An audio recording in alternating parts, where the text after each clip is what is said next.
Hi, Isaak Dury, CEO, founder, TidyHQ. Welcome to today's session. We're going to be talking all about strategy and the 666 roadmap, which I'm very fond of with non-profit community groups, smaller organizations, etc. So as mentioned, today we're talking about developing a 666 strategy, or a strategy with 666, just to get the brain working on this Friday afternoon. The reason that I'd like to talk about strategy and putting forward an option for a roadmap to build an action plan for your strategy is because I used to go to lots of workshops and hear about strategy and go to strategy days, and it was a thrilling experience. My eyes would glaze over, and reality versus theory was often poles apart with my little community organizations and my merry band of volunteers. And being able to execute a really fancy strategy was not always as easy as what the consultants would tell me it was. So hopefully today will make a bit more sense. So we'll go over what a strategy is, what it isn't. Hopefully it piques a bit of your interest or experiences with it all, and how we can execute a better one for your organization. So strategy in general is a general plan to achieve one or more long-term or overall goals under conditions of uncertainty. So strategy is important because the resources available to achieve goals are usually limited. Like I said, usually very limited in small non-profit organizations. Strategy generally involves setting goals, priorities, determining actions to achieve the goals, and mobilizing resources to execute the actions. And a strategy describes how the end goals will be achieved by the means with it all. Strategy can be intended or can emerge as a pattern of activity as the organization adapts to its environment or competes. It involves activities such as strategic planning and strategic thinking. If you've been part of an organization before, I'm sure you've been part of a strategy day, which is a whole lot of post-it notes and confusion quite often. So hopefully these things are not all foreign to you. Broadly speaking, it's a system of finding, formulating, and developing a doctrine that will ensure some long-term success for your organization if it's followed faithfully. That's our goal. That's what we're aiming to achieve with this. But what makes bad strategy? Let's have a look at this. I'm sure there'll probably be a few nods in the room as to what works and what doesn't work and what you've seen. So failure to face the problem. If you fail to identify and analyze the obstacles, you don't have a strategy. Instead, you have a stretch goal or a budget or a list of things you wish would happen. I'm sure you've been part of those organizations, and a wish list of things that would happen start to appear on post-it notes and become your strategy. That's usually a sign that you're going to fail, because it's just a whole lot of things rather than strategic things. Mistaking goals for strategy. So this is a really good one, pushing until we get there, which is often the mantra of especially business leaders of the 2000s and late 90s, was, the great pushes of World War I, which led to the deaths of a generation of European youths. The slaughtered troops did not suffer from a lack of motivation. They suffered from a lack of competent strategic leadership. The job of the leader or the strategist is to create the conditions that will make the push effective and to have a strategy worthy of the effort called upon. I know that's a fairly intense example there, but it's a really good example, I think, of people having the enthusiasm, but you need to have the enthusiasm matched up with the strategy to get to the right places. Bad strategic objectives. A dog's dinner of goals. I know I've been part of these, where it's a long list of things to do, and often they're mislabeled as strategies or objectives. That is not a strategy, it's just a list of things to do. Lists usually grow out of planning meetings in which a wide variety of stakeholders suggest things that they'd like to see accomplished, but no real idea as to how they're going to accomplish them with the resources that they genuinely have available. And with with non-profit organisations, it's also overestimating how much time everyone's got available for this pursuit. Blue sky is the other side. So blue sky typically is simply a restatement of the desired state of affairs or of the challenge. It skips over the annoying fact that no one has a clue as to how to get there. You might successfully identify the key challenge and propose an overall approach to dealing with this challenge. But if the consequent strategic objectives are just as difficult to meet as the original challenge, the strategy hasn't added much or added very little value. Instead, we need to focus energy and resources on one or a very few pivotal objectives whose accomplishment will lead to a cascade of favourable outcomes. So it builds a bridge between the critical challenge at the heart of the strategy and actions, between desire and immediate objectives that lie within the organisation's grasp. So we need to make sure that we're matching up all these things together instead of having pipe dreams. And the reason I'm stressing about all this sort of stuff is that there's a massive disconnect typically within community groups and non-profit organisations, because we all have dreams of what the organisation could be, but we don't have the resources necessarily to execute everything. And fluff, my favourite, a final hallmark of mediocrity and bad strategy is superficial abstraction, a flurry of fluff, and it's designed to mask the absence of thought. Fluff is a restatement of the obvious, and combined with a generous sprinkling of buzzwords that masquerade as expertise. I'm sure you've been part of that or seen some of that in your time. I'm sure we've all been there. So what makes for good strategy? What about the other side of it all? So the inability to choose, this is really poignant for non-profits, obviously, and in groups like that. So the inability to choose. So strategy involves focus and therefore choice. So choice means setting aside some goals in favor of others. And when this hard work is not done, weak strategy is the result. So being able to say no to things is really, really important. Again, when everyone's a volunteer and everyone's there under their own steam, saying no to people is really, really hard, but it's really critical in order to get the strategy or give strategy the focus that it needs to.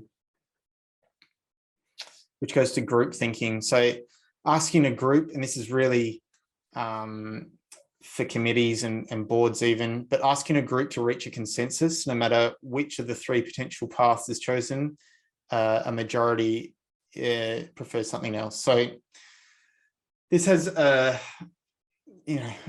few hundred years really of research behind it, and I'm going to mess up my French here, but the French philosopher Nicolas de Condorcet achieved immortality by first pointing out the possibility of such a paradox arising.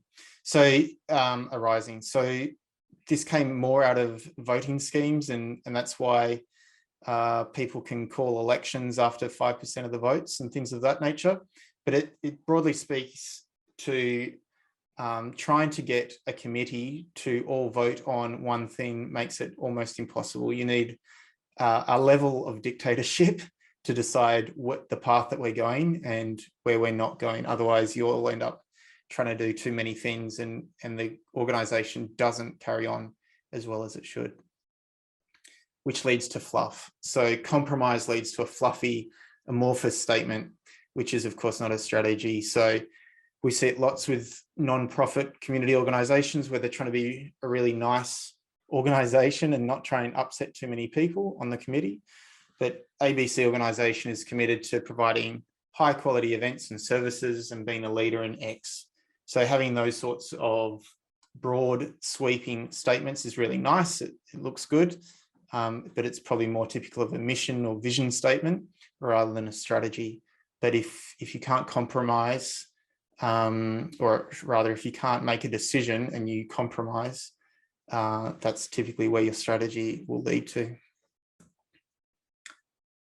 Templates. So the early 2000s obviously have a bit to blame with strategy and bits and pieces like this. So the juxtaposition of vision-led leadership and strategy work produced a template style system of strategic planning, and that's flown into community organizations and non-profits. And the template looks something like this. You have a vision, you're filling your vision with what the organization will be like in the future. And currently, popular visions are to be the best or the leading or the best known organization in this space. The mission, the mission, you fill in a high sounding politically correct statement of the purpose of your organization, and innovation, human progress, sustainable solutions are popular elements of a mission statement. You fill in the values. So you write down your values, you fill in a statement that describes the company values or organization's values and make sure they're non-controversial. So keywords include integrity, respect, excellence. And then you have the strategies. You fill in some aspirational goals, but call them strategies. For example, to invest in a portfolio or to create great memberships or something of that nature with it all. The problem that all this creates is that someone who actually wishes to conceive and implement an effective strategy is surrounded by empty rhetoric and bad examples. So nobody actually knows what they're doing. And so the people that actually need to execute on this strategy aren't the wiser for it. So formulation and implementation. Strategy typically involves two major processes: formulation and implementation. So the formulation involves analysing the environment or situation, making a diagnosis, and developing guiding policies. It includes activities like strategic planning and strategic thinking. The implementation side refers to the action plan taken to achieve the goals established by those guiding policies. Sounds really simple, because it should be.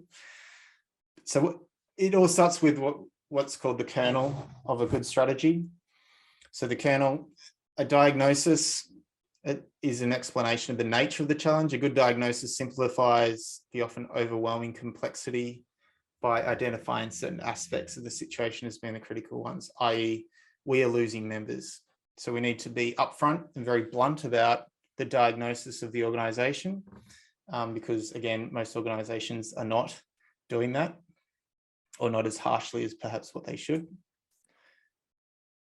A guiding policy is an overall approach chosen to cope with or overcome the obstacles identified in that diagnosis. So, for example, we're going to have 3 times more social events or networking events of all varieties, allowing for more networking. That's what's going to help us through these membership woes, and some coherent actions at the other end of it.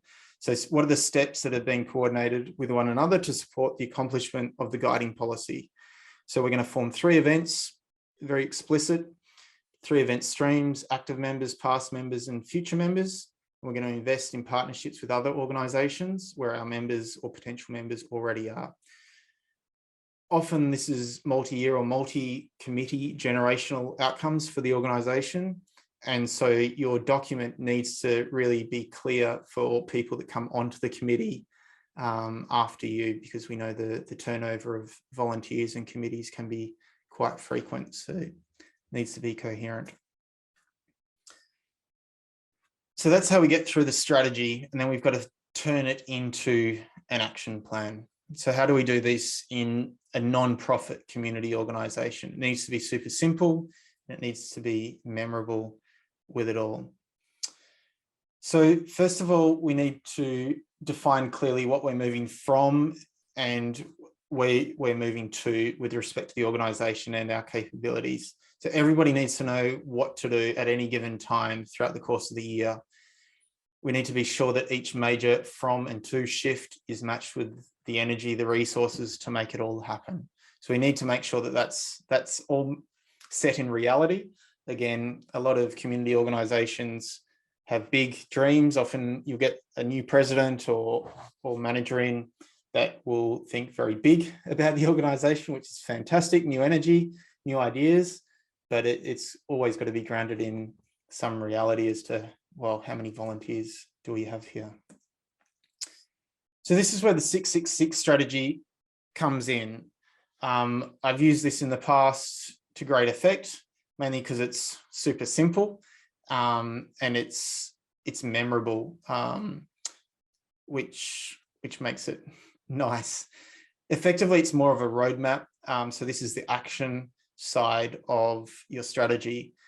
But it has some distinct advantages, I think, with community groups and the reality of community groups. And the realities is that there are a high turnover of volunteers. We are working predominantly with volunteers or part-time casual type employees. So we need to be appreciative that not everyone's in this world as much as other people. We're not paying people to be here and to learn these things. So it's got to be super simple. As a result, there's little or no handover period quite often with committee people. And similarly, there's little onboarding that happens at the other end with it all. No one can remember where the logos are, and let alone what the strategy is in any given year. If I go into most committees and I ask them what is the strategy of the organisation, most committee people struggle. Most community organisations rarely even have a strategy. And so if you don't have a strategy, it's really hard to get volunteers to join the committee, because people need a why in order to join and sign up for something. The other challenge is that it can often take years to see the results of a strategy, depending on what your strategic objectives are. But with a high turnover, of course, it means that not everyone's going to see the end or the ends of that strategy. So it's really important to have people along for the ride. And as a result, the why can be lost with it all. Also, some of these strategic documents takes too long to draft. I know I've been in multi-day strategic sessions for non-profit groups and boards that I've been a member of, and it feels like we're just as lost, if not more lost by the end of it than what we started with. And it's a horrific experience to be a part of, and it's not overly inspiring to remain part of the committee when you left with less direction than when you started. So you want to avoid that. So 666, I think, is a really effective way. So there's multiple ways to map out your strategy. The reason that I'm putting this forward as an idea is for these reasons. It's a really effective way of thinking about your roadmap over 3 timelines. So next 6 years, the next 6 months, and the next 6 weeks. Why 6? Well, first of all, it's really memorable because we all know what the number stands for. I think, you know, the devil's number. It's easy to remember. It's easy to recite. Whenever we talk about it in a committee and we talk about 666, everyone knows exactly what we're talking about immediately. So it's really, really easy to recite with it all. It's easily divisible. So most committees aren't meeting up every day in the office. Most committees are meeting up every fortnight or every 3 weeks. So 6 is really easy to roll in to those sorts of periods. Typically as well, most organizations, community organizations, are year to year. So every single year there's an AGM. Every single year we're going to run this fundraising event. Every single year we've got a pre-season. Every single year we run a corporate lunch, etc. Most activities are done yearly. And so working out what happens every 6 months or checking in every 6 months is a really healthy way to make sure we're on track. Also, the non-profit community group has high turnover of people.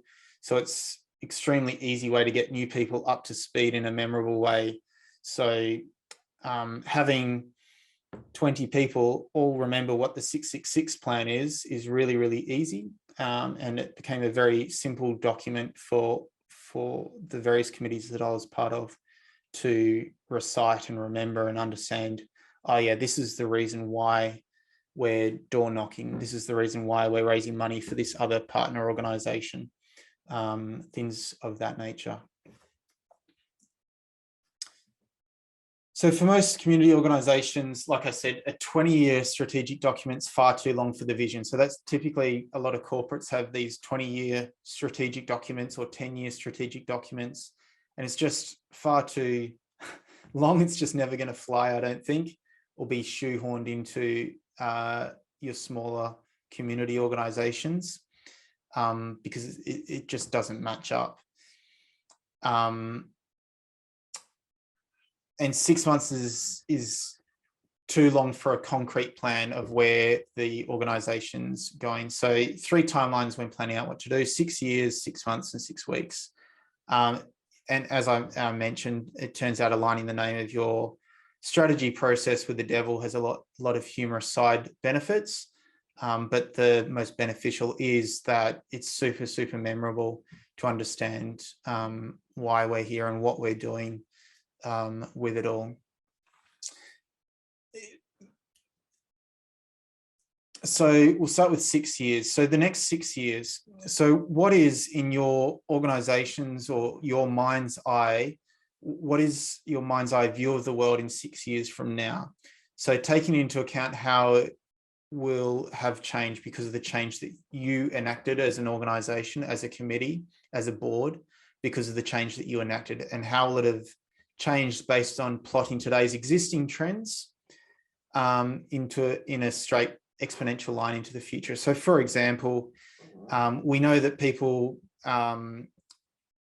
because of COVID, but pre-COVID, more and more people are using Zoom to communicate. More and more people are using phones to purchase things, things of that nature. Then we know that that's a trend that's only going to continue. It's not going to go backwards. So how is your organization, knowing that that's where the world's going, how are you going to fit into that world? Similarly, knowing what you're competing against over the next 6 years. So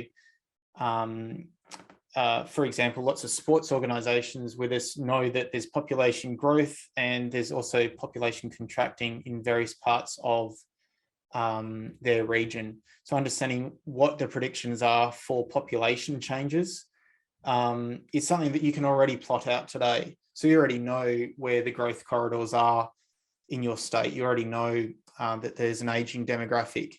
Or this many people are going to retire in your region. You can look those sorts of things up. So that isn't going to change based on what you do, but knowing that that's the direction that it's going in, how are you going to change your organization to fit into that world?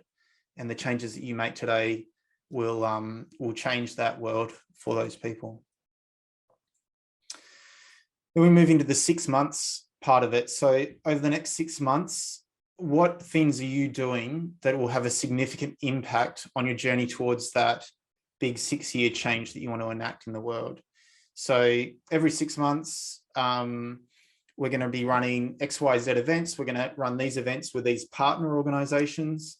Partnerships, I think, are the big underestimated part of community organizations, because we're all struggling for members. We're all struggling for events and ideas and sponsors and all these sorts of things. And the value of partnering is that people at the golf club might be really interested in the Rotary Club, for example. People at the Law Society might be really interested in the United Nations, etc. So understanding what we're doing over the next 6 months that will have an impact towards that 6-year journey is really powerful. So you can plot those sorts of things out very easily. For mine, I would take the team out for dinner. Doesn't matter where it is, a cheap Thai dinner, that's fine. But away from, if you have Clubhouse or anything like that, take the team out for dinner and celebrate the last 6 months of all the events or whatever activities, sponsorships, memberships, whatever it might be, and make sure that we're all aligned as to what the next 6 months is going to entail and what we are planning to achieve over the next 6 months. It's also good to keep in check what is outside of the scope of strategy, because people get very excited and say, hey, how about we run this big gala in-person event, and how about we start getting more merchandise, etc., etc. And it's also good to keep in check some of those hopes and dreams as well, and make sure we're all sticking to the strategy. Similarly, just backtracking a touch, the 6-year planning as well, I'd also take off-site. So I would often find someone with a holiday home, or these days Airbnb, and take everyone off for a weekend so we could properly sit down with each other without having to run off to family dinners or other activities, and take everyone off site and away from their usual activities to plan out what the 6 years are, and also reflect on where the organization's been over the past 6 years. So one thing that I found was very powerful was mapping out the organization over the last 6 months. So mapping out what the bank balance has done over the last 6 years, mapping out what events have been successful, what memberships we've had. If I'm a sporting organization, what flags we've won, turnover of coaches, all those sorts of things.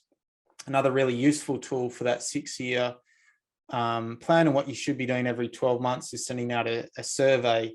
We call it a Net Promoter Score. You might have seen it in Tidy, asking you if you recommend Tidy to your friends. I would also be doing that for your organization. So if you would recommend our organization to your peers, typically that will give us an indication as to where we're going and what we're doing right and wrong with it all. Net Promoter Score is the name of that, and I'd invite you to look that up as an idea on how to reflect every 12 months with your members. The next 6 weeks. So these are really concrete things that are going to happen over the next 6 weeks. You should be able to plan pretty strictly what's going to happen over the next 6 weeks. So this is your immediate plan. This is what you and your team know intimately. You know exactly what events you're running, what the membership drive is, what merchandise we're trying to get, all those sorts of things. This is a rolling timeline that's updated every week or 2 or 3. So I would often do this with my committee meeting, where we'd pull out the 666, which is why we're talking about it every committee meeting, as to, okay, this is what we're doing over the next 6 weeks.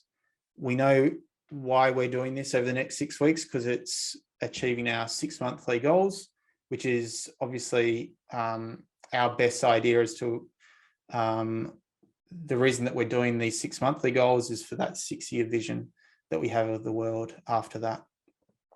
So this is a way to connect all those dots up from the strategy through to the action plan, and so that everyone on the committee, even your extended committee, so even further beyond the immediate 5 people that do everything on the committee, everyone knows exactly what the organisation is doing. So 666, 6 weeks, review every 2 or 3 weeks based on your committee cycles. Maybe it's every 6 weeks. 6 months, so we review that every 6 months, either side of it, and 6 years, so we review that every 12 months or 2 years, depending on how your organisation views it. So strategy is coherent action backed by an argument. So like I said, you need to be opinionated about what your strategy is and where you're going and why you're doing it.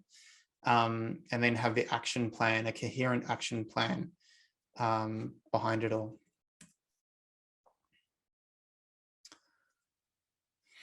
So the core of the strategist's work is always the same. So we need to discover the crucial factors in a situation, so in our organisation, and design a way to coordinate and focus actions to deal with them.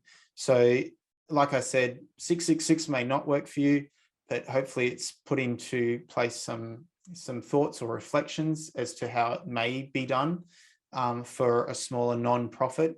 I found that a lot of consultants that I worked with my non-profit organizations often had big business type strategic documents, which were pages and pages and pages long, which were just far too complex, and no one could recite them, and the only person that could remember it was the president, who had to go through it last year.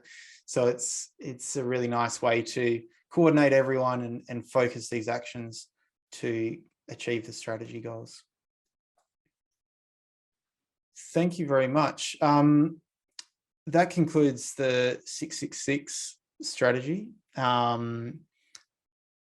Really, hopefully it's inspired some thoughts or some reflections on where you're at with your organisation and where you're headed, and hopefully inspire a conversation with your committee. I'd be fascinated to learn what you're currently doing for your strategy with your committee, And if you have a strategic document, or if it's just let's get to the AGM and breathe, or if there's actually a plan behind it all, it'd be fantastic to hear those sorts of stories, because I'm obviously a nerd with organizations and administration, and love to hear how you're going with it all. So would love to hear more.